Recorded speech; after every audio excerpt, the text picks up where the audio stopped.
Phone நம்பரை நீங்கள் கேட்டீர்கள். உங்களுடைய எந்த சந்தேகத்துக்காக இருந்தாலும் கேளுங்கள். ஒருத்தவாதிகளுடைய எல்லா கேள்விகளுக்கும் நாங்கள் பதில் கொடுக்க தயாராக இருக்கிறோம் என்று சொல்கிறார்கள். அவர்கள் இயேசு கிறிஸ்து நாமத்தில் ஞானஸ்நானம் எடுக்க வேண்டும் என்று சொல்லுவார்கள் என்று சொல்லுகிறார்கள். அதுதானே உண்மை. இயேசு கிறிஸ்து நாமத்தில் தான், அதாவது பிதாவாக குமாரனாக பரிசுத்த ஆவியானவராக செயல்படுகிற கர்த்தராய் இயேசு கிறிஸ்து நாமத்தில் தான் ஞானஸ்நானம் கொடுத்திருக்கிறார்கள். அப்படித்தானே நாம் எடுக்க வேண்டும். தாத்தா இல்லாமல் அப்பா இல்லை, அப்பா இல்லாமல் நான் இல்லை, நான் இல்லாமல் பிள்ளை இல்லை, பிள்ளை இல்லாமல் பேரன் இல்லை, வரலாறு இல்லை. அப்படியானால் இயேசு கிறிஸ்துவிடத்து அதிகாரம் பெற்று பரிசுத்தாயை காத்திருந்து அவர்களை கொண்டு தேவன் இயேசு கிறிஸ்து பிதாவாக குமாரனாக பரிசுத்தாயின் செயல்பட்ட கர்த்தருடைய நாமத்தில் ஞானஸ்நானம் கொடுக்க வைத்து அதை வேதாகமத்தில் எழுதி வைத்திருக்கிறது.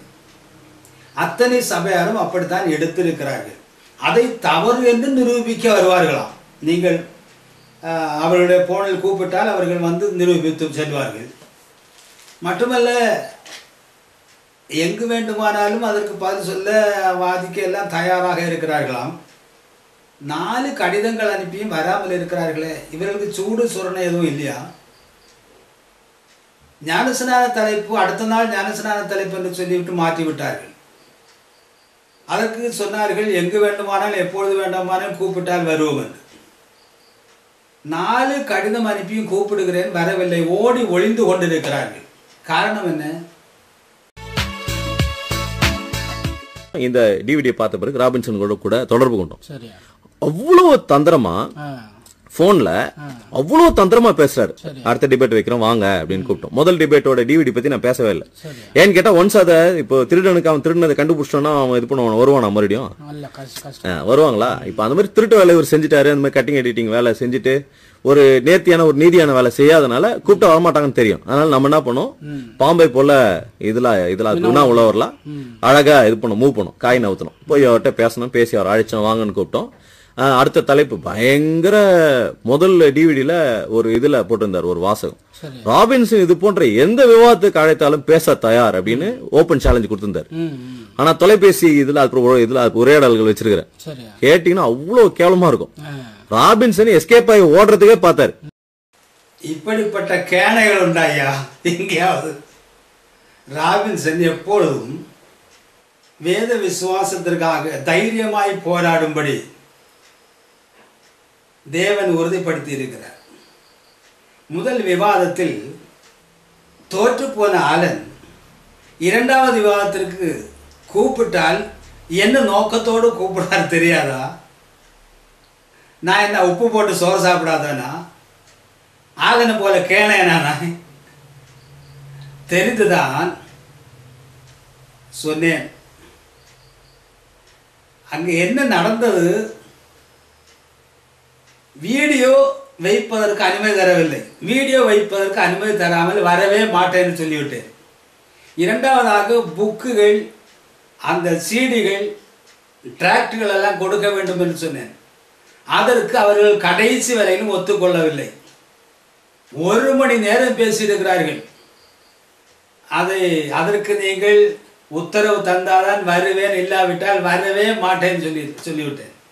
பின்பு சரி வாருங்கள், நான் அங்கு வந்த பிறகு சைன் பண்ணி தருகிறேன் என்று சொல்லி அதற்கு பின்பு தான் போனேன். அப்பொழுதும் அங்கே நடுவர் சொல்லிவிட்டார் ஒன்றும் கொடுக்கக்கூடாது என்று. ஒன்றும் அந்த வார்த்தைக்கு கட்டுப்பட்டு ஒன்றும் கொடுக்கவும் இல்லை.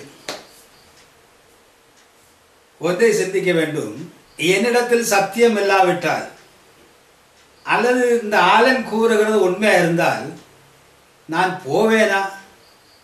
சரி போகட்டும். போனேன். தைரியமாக பேச முடியுமா? முதல் விவாதத்திலும் கம்பீரமாக பேசி வந்தேன். இரண்டாம் விவாதத்திலும் கம்பீரமாக பேசப்பட்டிருக்கிறது. இதை இரண்டையும், முதல் விவாதத்தை திருத்துவ போதனை வேதாகம அடிப்படையிலானதா என்று அடித்து பாருங்கள், இணையதளத்தில் கிடக்கிறது. இரண்டாவது விவாதத்தை ஒருத்துவ போதனை வேதாகம அடிப்படையிலானதா என்று அடித்து பாருங்கள், அங்கே இருக்கிறது.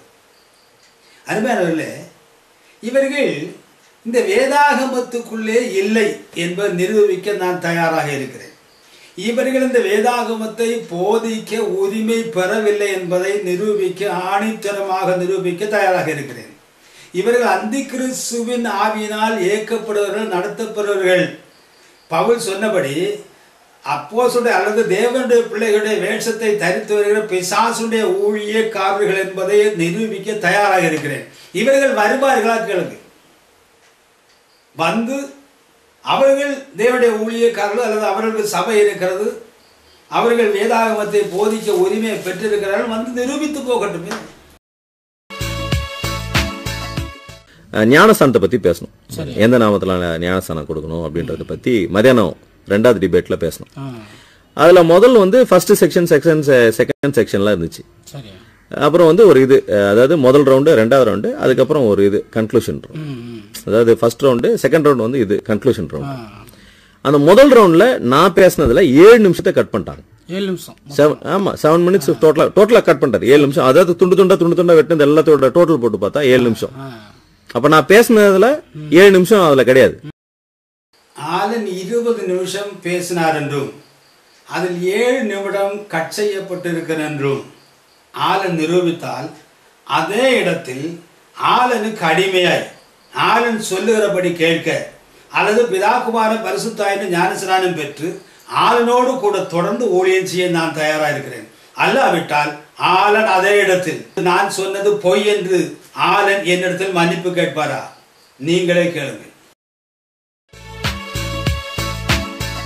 ரோமர்ல ஒரு வசனம் இருக்கு.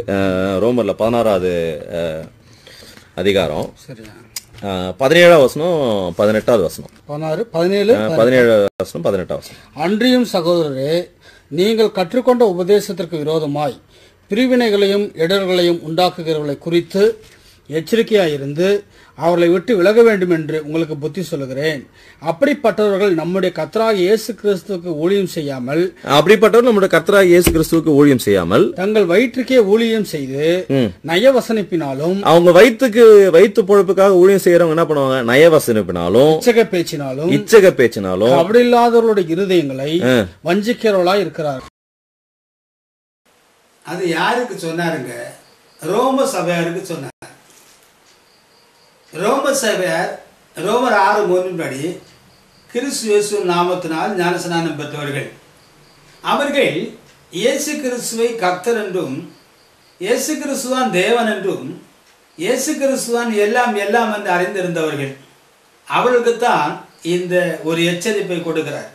இப்படிப்பட்ட நாய்கள் வரும், இந்த நாய்களுக்கு நீங்கள் எச்சரிக்கையாயிருங்கள். நீங்கள் என்னை பின்பற்றி, என்னுடைய உபதேசத்தை பின்பற்றி, என்னுடைய சாட்சியை பார்த்து என்னை பின்பற்றுவர்களாய் இருங்கள் என்று பவுல் அப்போஸ்தலன் அவர்களுக்கு சொன்னார். இவர்கள் யாரை பின்பற்றுகிறார்கள்?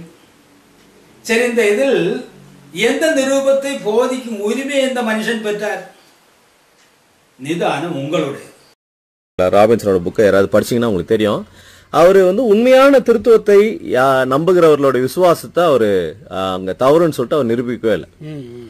அதாவது வந்து இப்ப நம்ம நம்பாத ஒண்ணு நம்ம நம்புறதா சொல்லுவாரு. 3 தெய்வம் இருக்கிறது என்று யாராவது நிரூபித்தால் நான் அவர்களுக்கு அடிமையாகி விடுகிறேன் அப்படின்னு அதை சவால் விட்டுருப்பாரு. அதுக்கப்புறம் ஏகத்துவம் என்று நீங்கள் நிரூபித்து விட்டால் அதுக்கு 1 லட்சம் ரூபாய் நான் கொடுக்குறேன்ட்டு சொல்லுவாரு.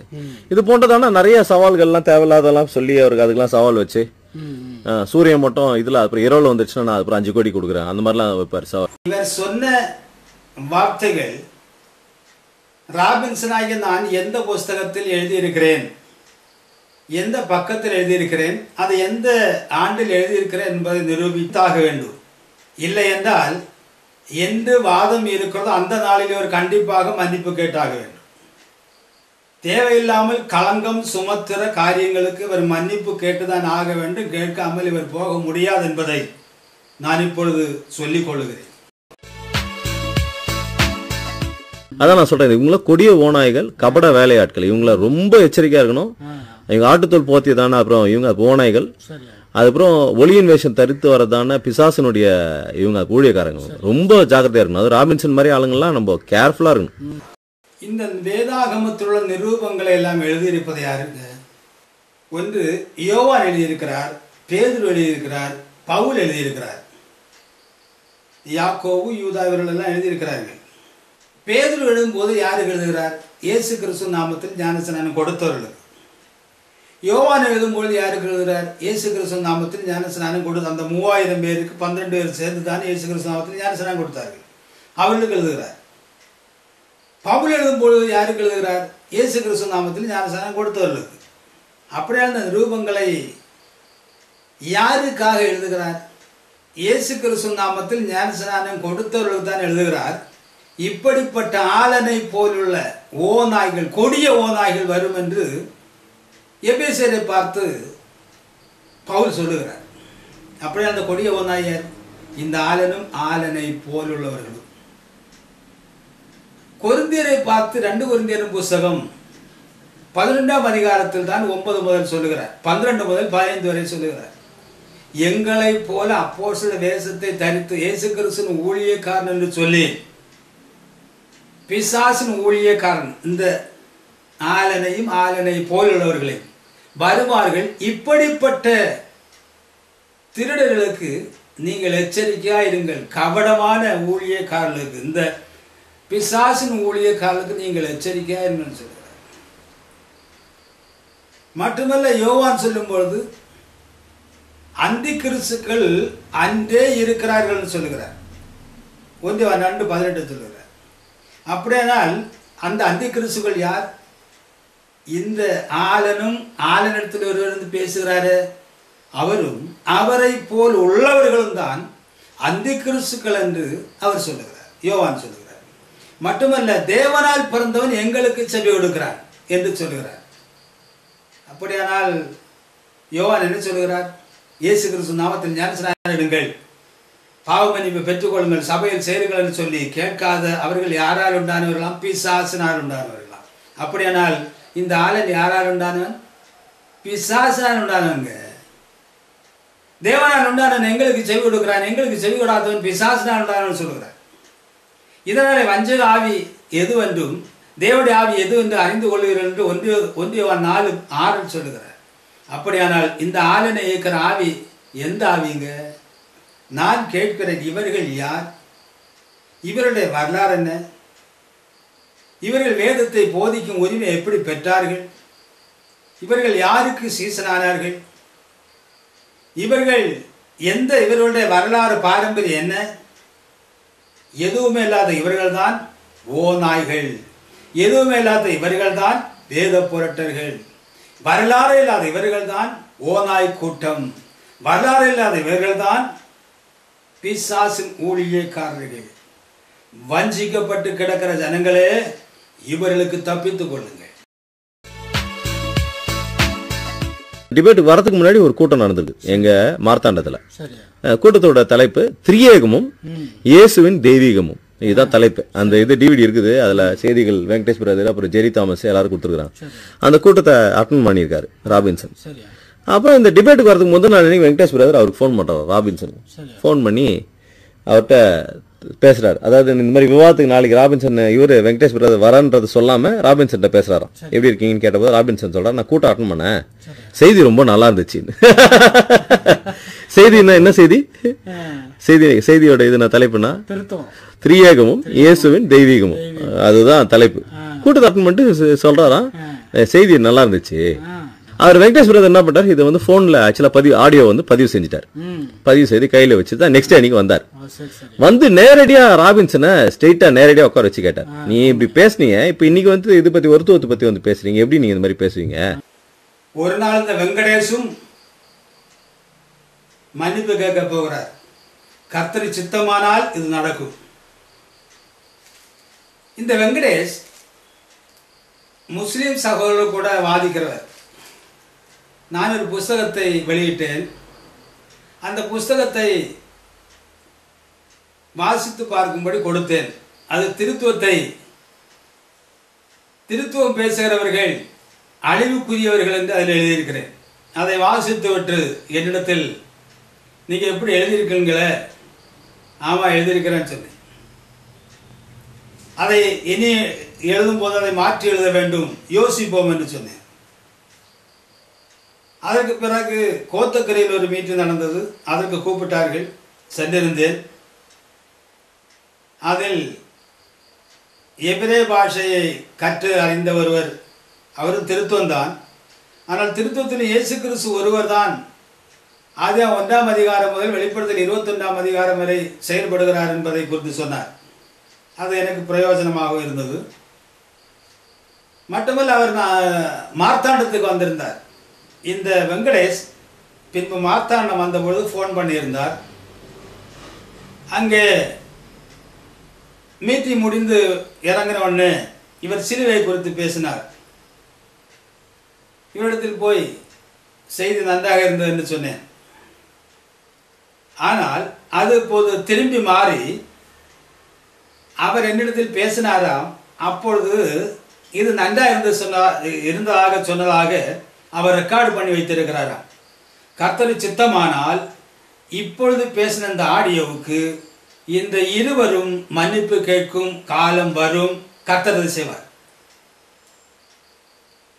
அதாவது நான் இங்கு நேரடியாக பேசினேனா, நடந்து முடிந்து வெளியே வந்து நிற்கும் போது நேரடியாக பேசினேன், ஸ்டேஜில் கீழே நிற்கும் போது பேசுகிறேன். அதை செல்லில் பேசினதாகவும் அதை உருட்டி நாடகம் ஆடுகிறார்கள். இந்த நாடகத்தை வெளிச்சத்துக்கு கொண்டு வருவேன் ஒரு நாள். அது கூடிய சீக்கிரம் நடக்கும் என்று நினைக்கிறேன். அன்றிருந்த ஆளன் மன்னிப்பு கேட்காமல் போக முடியாதுங்க. இது நம்ம வந்து அதுக்கப்புறம் இது முடிஞ்ச பிறகு இதை நம்ம ஆக்சுவலா பெருசுப்படுத்தி இது ஒரு டிவிடி போட்டு யூடியூப்ல போட்டு நம்ம அசிங்கப்படுத்திருக்கலாம். ராபின்சன் அசிங்கப்படுத்தி நம்மள செஞ்சதுக்கு நம்ம திருப்பி பழி வரதுக்கு நல்ல சான்ஸ் இருந்துச்சு. ஏன்னா அவ்வளவு ரெக்கார்டிங் நம்ம இருக்கு, எல்லாம் இருக்கு, எல்லாம் பாத்துட்டா நீ நடந்த ஜோருக்கு நம்ம அப்படியே கொடுத்து அப்படியே பண்ணிடலாம், நோட்டீசஸ் போட்டு எல்லாம் பண்ணி ஒரு வழி ஆக்கிடலாம். ஆனா அது நம்மளுடைய எண்ணம் ஆக்சுவலா அது கிடையாது. அதை அப்படியே செய்திருக்கலாம். செய்யாமல் போறது மடத்தனம், கோழைத்தனமாகிவிட்டது. இனியாவது நீங்கள் அதை செய்வீர்கள் என்று நான் எதிர்பார்க்கிறேன். அங்கு நடந்த சம்பவத்தை பார்க்க விரும்புகிறவர்கள் திருத்துவ போதனை வேதாகம அடிப்படையிலானதா என்று அடித்து பார்த்தால் முதல் விவாதத்தையும், ஒருத்துவ போதனை வேதாகம அடிப்படையிலானதா என்று அடித்து பார்த்தால் இரண்டாம் விவாதத்தையும் பார்த்து சத்தியத்தை அறிந்து கொள்ளலாம். ஆனால் ஒரு நாள் ஆளன் என்னிடத்தில் மன்னிப்பு கேட்கும் காலம் வரும். ஆண்டவர் கர்த்தர் அதை செய்வார். அதையும் யூடியூபில் பார்க்கலாம். அதற்கு ஆண்டவர் கிருபை செய்வாராக. இல்லையா, இப்ப நான் கேக்குறது, தேவன் ஒரு நபராக இருந்து 3 நிலைகளில செயல்படுறாரா அல்லது மூன்று நபர்களாக செயல்படுகிறாரா? சொல்ல சரி. அப்போ ஒரே ஒருத்தர் 3 நிலைகள்ல செயல்படுற ஒரு வசனம் இருக்கா? நிலைகள் 3. நானே கர்த்தர் தான். ஏசாயா 54. ஏசாயா 54லயா 33:22 சொல்லுது. ஏசாயா 54:5 சொல்லுது. 54:5ல என்ன சொல்றது? 54:5ல என்ன சொல்றது? தேவன் ஒருவரா இருந்து 3 நிலைகள்ல செயல்படுறான்னு சொல்றா. வாசிக்க ஏசாயா 54:5 என்ன சொல்லுது? உன் சிருஷ்டிகரே உன் நாயகர், உன் சிருஷ்டிகரே, அப்ப என்னை உண்டாக்கினவரே என்னுடைய மனவாளன். எல்லாத்தையும் புரிஞ்சுக்கிட்ட ராபின்சன், நான் கேள்வி கேட்கறதுல எல்லாத்தையும் புரிஞ்சுக்கிட்ட ராபின்சன் வசனத்தை காட்டுங்கன்றது மட்டும் அவரால் பதில் சொல்லணும். ஏன்னு கேட்டா வசனத்துல இல்லைன்றத அவர் அந்த இடத்துல ஒப்புக்கொள்ளணுன்றதுக்காக டெக்னிக்கலா வெறும் கொஸ்டினை அவாய்ட் பண்ணி தான் அவர் பேசினதை நீங்க கேட்க முடியும். அதை நீங்க கேளுங்க. அவர் பதில் சொல்லாது எங்களுக்கு கிடைத்ததான பெரிய வெற்றி தான். ஆலன் ஒரு பொய்யன்தான் என்பதையும், ஆலன் வேத புரட்டன் தான் என்பதையும், ஆலன் ஓநாய் தான் என்பதையும், ஆலன் அந்தி கிறிஸ்துவின் ஊழியக்காரன் தான் என்பதையும், ஆலன் சாத்தானுடைய ஊழியக்காரன் என்பதை இங்கே நிரூபித்து விட்டார். அது சரியா பொய்யா நீங்களே பாருங்களேன். சரி, அப்போ ஒரே ஒருத்தர் 3 நிலைகள்ல செயல்படுற ஒரு வசனம் இருக்கா? நிலைகள் 3. நானே கர்த்தர் தான். ஏசாயா 54. ஏசாயா 54:5 என்ன சொல்லுது? உன் சிருஷ்டிகரே உன் நாயகர், உன் சிருஷ்டிகரே, அப்போ என்னை உண்டாக்கினவரே என்னுடைய மனவாளன். Okay right. சிருஷ்டி okay right. Okay right. Okay right. சிருஷ்டி யார் நமது பாவங்களுக்காக மரித்தார்? பிதா என்னும் தன்மையா அல்லது குமாரன் என்னும் தன்மையா அல்லது பரிசுத்த ஆவி என்னும்? மகிமையின் கர்த்தரை சிலுவையில் அறைந்தார்களே அப்படின்னு பைபிள் சொல்லுது. இல்லையா? பிதா 1 கொரிந்தியர் 1:2 மரித்தது பிதாவா குமாரனா பரிசுத்த ஆவியா? 1 கொரிந்தியர் சிலுவையில மரித்தது பிதாவா குமாரனா பரிசுத்த ஆவியா? மகிமையின் கர்த்தர் சிலுவையில வெளிப்பட்ட இயேசு கிறிஸ்து, மாம்சத்தில் வெளிப்பட்ட இயேசு கிறிஸ்து, மாம்சத்தில் வெளிப்பட்ட தேவன். அப்போஸ்தலர் 20:28 சொல்லுது. அப்போ இயேசு என்னும் சரீரம் தேவன் தமது சொந்த இரத்தத்தால் சம்பாதித்துக் கொண்ட. இயேசு என்பது தேவன் எடுத்த சரீரமா இல்லையா? இயேசு என்பது தேவன் எடுத்த சரீரத்துக்கு கொடுக்கப்பட்ட பெயர். சரி, அப்போ சிலுவையில் இது பண்ணது மரித்தது யாரு? தேவன். அப்ப சாவாமை உடையவர் சாக முடியுமா? வசனத்தை மாத்த முடியுமா? சரி, ரைட், ஓகே. இல்லையா? இல்ல, இப்ப நான் கேக்குறேன் 20:28 சிலுவையில மரித்தது யார்? பிதாவா, குமாரனா, பரிசுத்தாவியா? 20:28 என்ன சொல்லுது? சிலுவையில மரித்தது பிதாவா, குமாரனா, பரிசுத்தாவியா? இல்ல, நீங்க ஆன்சர் இதெல்லாம் காரணம் அவசியம் இல்லை, நீங்க சொன்னா போதும். பிதாவும் ஆவி, பரிசுத்தாவியும் ஆவி. யார் சிலுவையில மரித்தது? சிலுவையில மரித்தது யார்? சரீரத்தை. சிலுவையில் மரித்தது யார்? இங்கு குமாரனாக கண்டு சிலுவையில் மரித்தது யார் என்பதை அவருக்கு குமாரனாக கண்டு சிலுவையில் மரித்தது யார்? குமாரனாக கண்டிருந்தவர் தான் மரித்தார். சரி, பரவாயில்லை.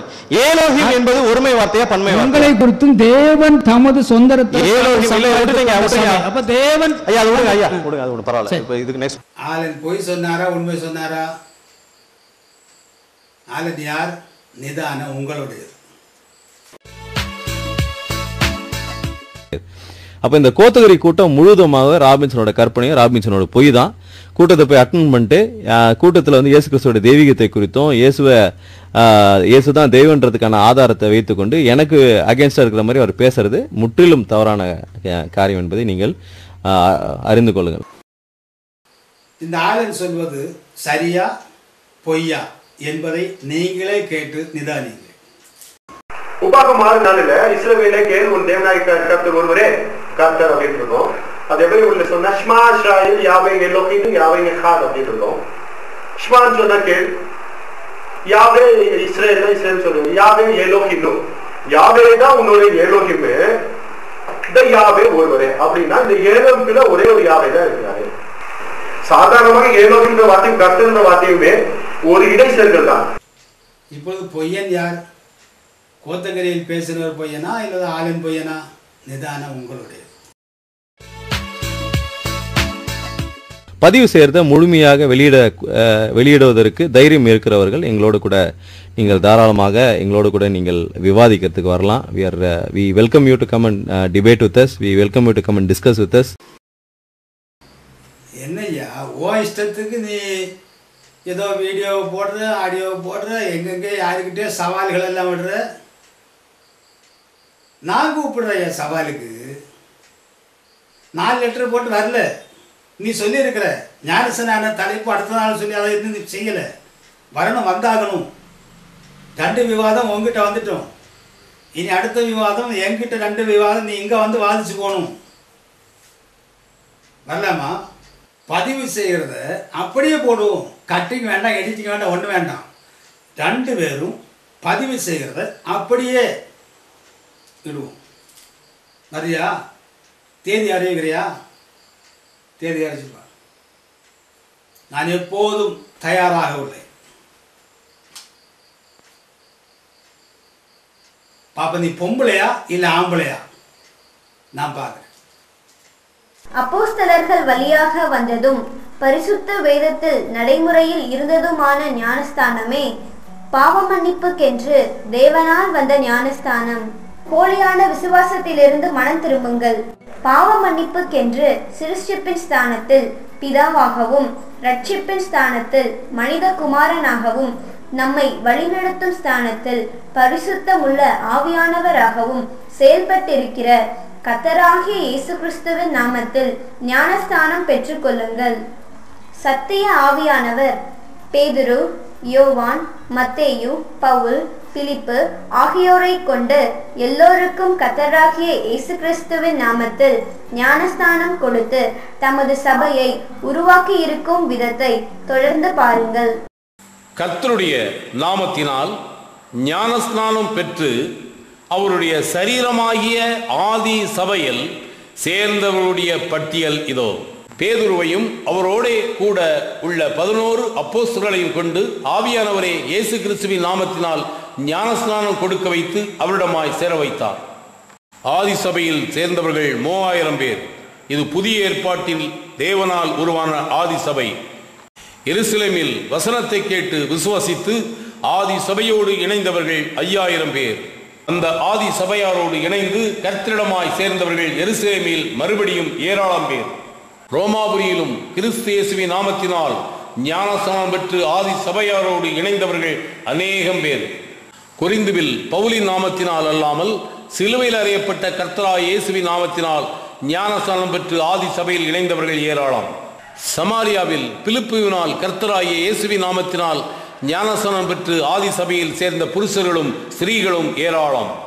பேதுரு மூலம் செசாரியா பட்டணத்தில் உள்ள கொர்நேலியும் வீட்டாரும், பர்னபா மூலம் அந்தியோக்கியா பட்டணத்தில் உள்ள அநேகரும் ஞானஸ்நானம் மூலம் கர்த்தருடைய ஆதி சபையில் சேர்ந்தார்கள்.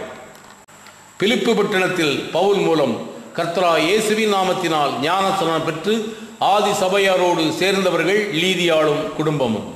பேதுரு மூலம் கர்த்தருடைய நாமமாகிய இயேசு என்ற நாமத்தில் ஞானஸ்நானம் பெற்று ஆதி சபையில் சேர்ந்தவர்கள் கொர்நேலியும் அவன் வீட்டாரும். பவுல் சீலா மூலம் கர்த்தராகிய இயேசுவின் நாமத்தினால் ஞானஸ்நானம் பெற்று ஆதி சபையாரோடு இணைந்தவர்கள் சிறைச்சாலைக்காரனும் அவன் வீட்டாரும். பவுல் மூலம் கர்த்தராகிய இயேசுவின் நாமத்தில் ஞானஸ்நானம் பெற்று ஆதி சபையாரோடு இணைந்தவர்கள் ஜெபாலய தலைவனாகிய கிறிஸ்புவும் அவன் வீட்டாரும். எபேசு பட்டணத்தில் முதலாவது யோவான் கொடுத்த ஞானஸ்நானத்தை பெற்றிருந்து பின்பு இரண்டாவதாக பவுல் மூலம் கர்த்தராகிய இயேசுவின் நாமத்தில் ஞானஸ்நானம் பெற்று ஆதி சபையாரோடு இணைந்தவர்கள் அநேகர். இவ்வண்ணமாக ஞானஸ்நானம் மூலம் பாவ மன்னிப்பை பெற்று ரட்சிக்கப்படுவர்களை கர்த்தர் அனுதினமும் அவருடைய சபையில் சேர்த்து கொண்டு வருகிறார். நீங்களும் உங்கள் சபையாரும் எந்த நாமத்தில் ஞானஸ்நானம் பெற்று எந்த சபையாரோடு இணைந்திருக்கிறீர்கள்? உங்கள் சபையின் ஸ்தாபகர் யார்? மார்க்கு 16:20 படி அப்போஸ்தலரோடு இருந்து கிரியை நடப்பித்து வசனத்தை உறுதிப்படுத்தினவர் கர்த்தராகிய இயேசு என்பது சிந்தனைக்குரியது. அதனால் பிதாவாகவும் குமாரனாகவும் பரிசுத்த ஆவியானவராகவும் செயல்படுகிற கர்த்தருடைய நாமமாகிய இயேசு என்ற நாமம் வரத்தக்கதாக நீங்கள் மட்டுமல்ல உங்கள் சபையாராக ஞானஸ்நானம் பெற்று பாவத்தை நாமத்தினால் கழுவி ஆதி சபையாரோடு சேர்ந்து கொள்ளுங்கள். பெத்லகேமில் கிறிஸ்துவாக வெளிப்பட்டவரே கர்த்தர் என்றும் இவருடைய பெயரே இயேசு என்றும் அறிந்து இந்த கர்த்தரை இவருடைய நாமத்திலே தொழுது கொள்ளுங்கள். தேவன் தமது நாமத்திற்காகவே பெயருக்காகவே ஒரு ஜனத்தை தெரிந்து கொள்கிறார்.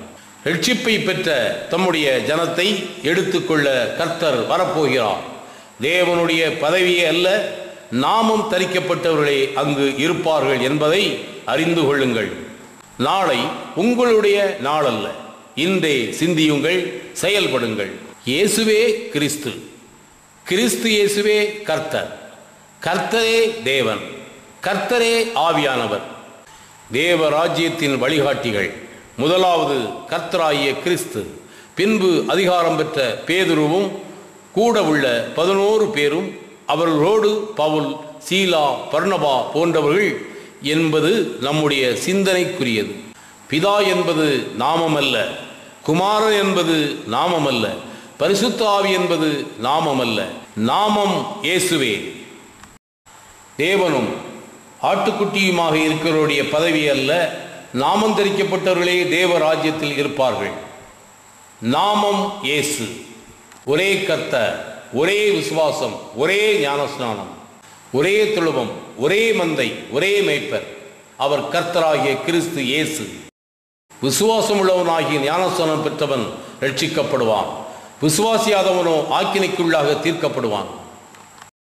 மனம் திரும்பி பாவ மன்னிப்புக்கென்று எல்லோருக்கும் கர்த்தராயிருக்கிற இயேசு கிறிஸ்துவின் நாமத்தினால் ஞானஸ்நானம் பெற்று ஆதி சபையாரோடு இணைந்து கர்த்தருடைய வருகைக்காக காத்திருங்கள். நியாய தீர்ப்பு நாளில் வரும் தண்டனைக்கு தப்பித்துக் கொள்ளுங்கள். சிந்தியுங்கள், செயல்படுங்கள். அப்போஸ்தலரால் தேவன் தாமே உருவாக்கின சத்திய சபையாரோடு இணைந்து கர்த்தராகிய இயேசு கிறிஸ்து வரும்போது அவருடைய வருகையில் சேர்த்துக் கொள்ளப்படுவதற்கு ஆயத்தமாகுங்கள். தேவன் தாமே உங்கள் அனைவரையும் ஆசீர்வதிப்பாராக. ஆமேன்.